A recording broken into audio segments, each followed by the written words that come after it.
अगर आप सरकारी अस्पताल में जन औषधि केंद्र से दवाई लेने जा रहे हैं तो सावधान हो जाइए, क्योंकि इस केंद्र से आपको सस्ती नहीं बल्कि महंगी दवाई मिल सकती है। आइए आपको दिखाते हैं पानीपत जन औषधि केंद्र का फर्जीवाड़ा, जहां गरीब इंसान यही सोचकर जाता है कि उसे दूसरों की अपेक्षा सस्ती दवाइयां मिलेंगी, लेकिन हकीकत इसके बिल्कुल उलट है। लोगों को सस्ती दवाइयां मुहैया कराने के उद्देश्य से पूरे देश में जन औषधि केंद्र खोले गए हैं। केंद्र सरकार की यह योजना तो काफी अच्छी है, लेकिन इन केंद्रों के संचालक सस्ती दवाई के नाम से महंगी दवाई दे रहे हैं। गांव गूड़ा निवासी सलीम जब जन औषधि केंद्र पर पहुंचे तो उन्हें बाहर से महंगे दामों की दवाई दे दी गई। दरअसल में शुक्रवार को मुझे थोड़ा हल्का बुखार था, मैं हॉस्पिटल में ही था। मैंने सोचा कि क्यों ना दवाई ले ली जाए।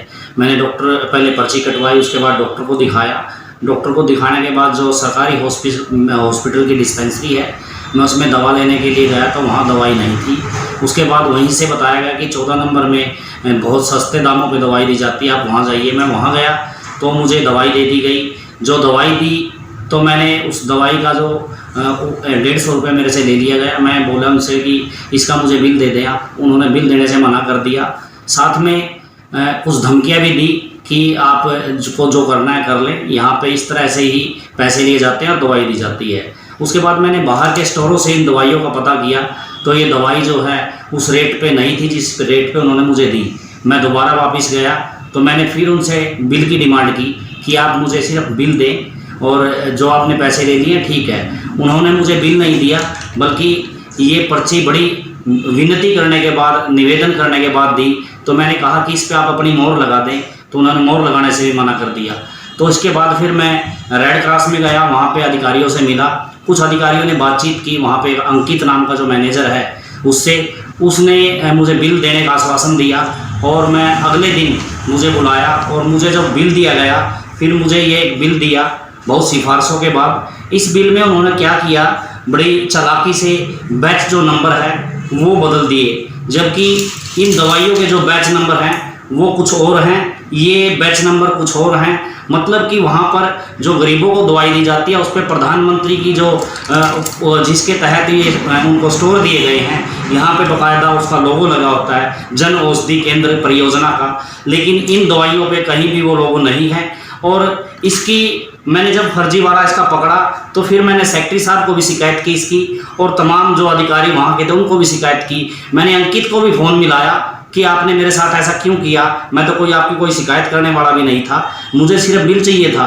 लेकिन उसने कहा कि भाई ये जो मेडिकल स्टोर हैं ये अमित शाह के लड़के के हैं और पूरे देश में चल रहे हैं। फिर मुझे लगा कि इसके खिलाफ कुछ ना कुछ कार्रवाई जरूर होनी चाहिए, क्योंकि यहाँ पर आम जनता आती है, गरीब जनता आती है, अनपढ़ बुजुर्ग आदमी यहाँ पर आते हैं। कोई पढ़ा लिखा जो बहुत अमीर आदमी है वहाँ यहाँ पे कम आता है।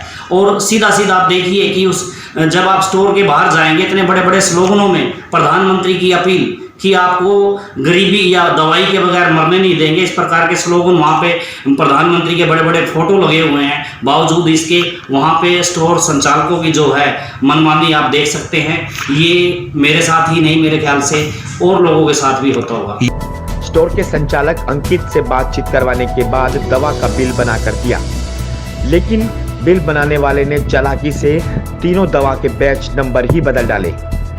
इस मामले में जब रेड क्रॉस सोसाइटी के सचिव गौरव से बात की गई तो उन्होंने कहा कि इस सारे मामले की जांच की जाएगी और दोषी पाए जाने पर स्टोर संचालक के खिलाफ कार्रवाई की जाएगी। हमें सलीम नाम के एक व्यक्ति से हमें शिकायत प्राप्त हुई है, जिसके संदर्भ में हम इंक्वायरी स्टार्ट करेंगे।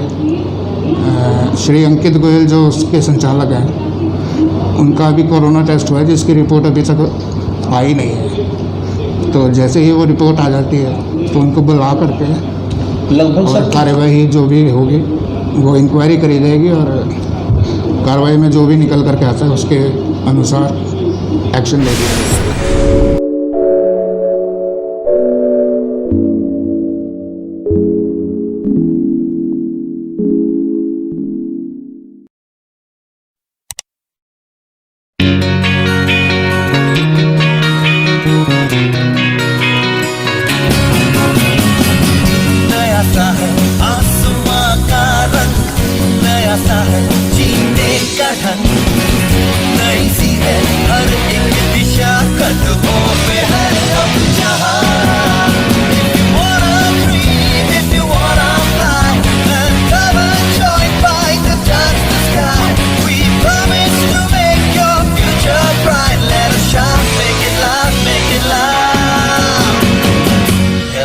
Yes, fight